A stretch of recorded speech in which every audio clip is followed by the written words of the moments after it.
napapansin sa iyong mga kapaligiran.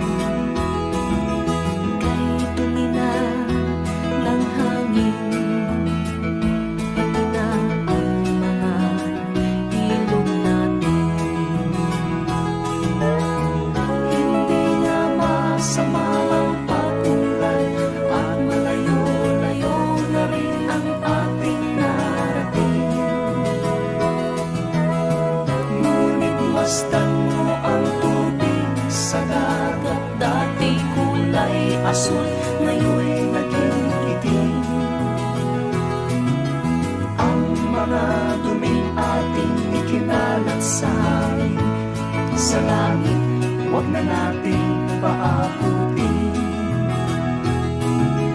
Upang kung tayo umanaw man sa riwang hangin, sa langit natin matitikman. Mayroon lang akong hinihiling sa aking pagpanaw, sana ay tag-ulan. Gitara ko ay aking dadalhin upang sa ulap na lang tayo magkantahan.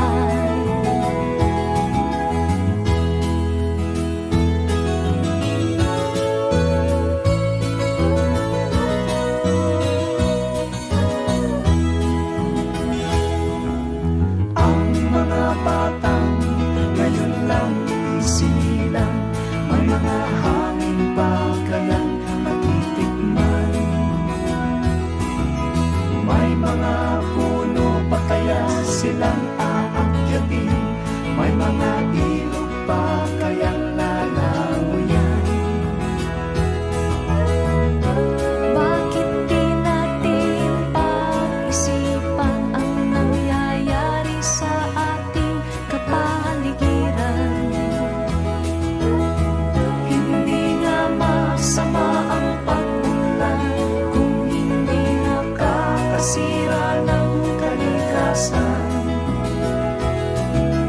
Darating ang panahon, mga ibong gala ay wala nang madadapuan.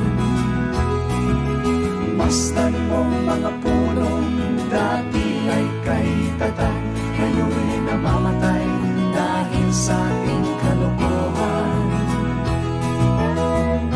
Lahat ng bagay na nato sa lupa, biyayang galing sa Diyos kahit nung